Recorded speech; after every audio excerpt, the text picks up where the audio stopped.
ಜಮ್ಮು ಕಾಶ್ಮೀರದ ಪಹಲ್ಗಾಮ್ ದಾಳಿಯಲ್ಲಿ 26 ಪ್ರವಾಸಿಗರ ಕೊಂದ ಭಯೋತ್ಪಾದಕರ ಕೃತ್ಯಕ್ಕೆ ವಿಶ್ವಸಂಸ್ಥೆಯ ಭದ್ರತಾ ಮಂಡಳಿ ಆಕ್ರೋಶ ವ್ಯಕ್ತಪಡಿಸಿದೆ. ಸಭೆಯಲ್ಲಿ ಪಾಕ್ ಕುಕೃತ್ಯಕ್ಕೆ ಶಾಕ್ ನೀಡಿದ್ದು, ಇಲ್ಲೂ ಪಾಪಿ ಪಾಕಿಸ್ತಾನಕ್ಕೆ ಭಾರೀ ಮುಖಭಂಗವಾಗಿದೆ. ವಿಶ್ವಸಂಸ್ಥೆಯ ಭದ್ರತಾ ಮಂಡಳಿಯು ಪಾಕಿಸ್ತಾನದ ವಿರುದ್ಧ ಹರಿಹಾಯ್ದಿದೆ ಎಂದು ಎಎನ್ಐ ವರದಿ ಮಾಡಿದೆ. ಕಳೆದ ತಿಂಗಳು ನಡೆದ ಪಹಲ್ಗಾಮ್ ದಾಳಿಯಲ್ಲಿ ಪಾಕಿಸ್ತಾನ ಮೂಲದ ಭಯೋತ್ಪಾದಕ ಗುಂಪು ಲಷ್ಕರ್-ಎ-ತೈಬಾ ಭಾಗಿಯಾಗಿರುವ ಬಗ್ಗೆ ಸದಸ್ಯರು ಪಾಕ್ ವಿರುದ್ಧ ಆಕ್ರೋಶ ವ್ಯಕ್ತಪಡಿಸಿದರು.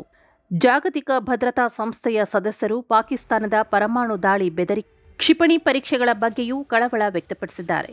ಮಂಡಳಿಯ 10 ಖಾಯಂ ಸದಸ್ಯರಲ್ಲಿ ಪಾಕಿಸ್ತಾನವೂ ಒಂದು.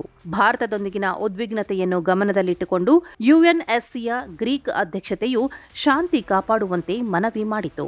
ವಿಶ್ವಸಂಸ್ಥೆಯ ಭದ್ರತಾ ಮಂಡಳಿಯ ಇತರ ಸದಸ್ಯ ರಾಷ್ಟ್ರಗಳಲ್ಲಿ ವಿಟೋ ಚಲಾಯಿಸುವ ಖಾಯಂ ಸದಸ್ಯ ರಾಷ್ಟ್ರಗಳಾದ ಚೀನಾ, ಫ್ರಾನ್ಸ್, ರಷ್ಯಾ, ಯುಕೆ ಮತ್ತು ಅಮೆರಿಕ ಸೇರಿವೆ. Algeria, Denmark, Greece, Guyana, Panama, ದಕ್ಷಿಣ ಕೊರಿಯಾ, ಸಿಯೆರಾ ಲಿಯೋನ್, ಸ್ಲೋವೇನಿಯಾ ಮತ್ತು ಸೋಮಾಲಿಯಾ ಅದರ ಖಾಯಂ ಸದಸ್ಯರಲ್ಲದ ಸದಸ್ಯ ರಾಷ್ಟ್ರಗಳಾಗಿವೆ. 1 ಗಂಟೆಗೂ ಹೆಚ್ಚು ಕಾಲ ನಡೆದ ಸಭೆಯಲ್ಲಿ ಯುಎನ್ಎಸ್ಸಿ ಸದಸ್ಯರು ಭಯೋತ್ಪಾದಕ ದಾಳಿಯನ್ನು ಖಂಡಿಸಿದರು. ಪಹಲ್ಗಾಮ್ನಲ್ಲಿ ಪ್ರವಾಸಿಗರನ್ನು ಅವರ ಧರ್ಮದ ಆಧಾರದ ಮೇಲೆ ಗುರಿಯಾಗಿಸಿ ಕೊಲ್ಲಲಾಗಿದೆ ಎಂದು ಸಭೆಯ ಗಮನಕ್ಕೆ ತರಲಾಯಿತು. ಪಹಲ್ಗಾಮ್ ಕುರಿತು ಪಾಕಿಸ್ತಾನ ಸರ್ಕಾರದ ಕೈವಾಡವಿಲ್ಲ.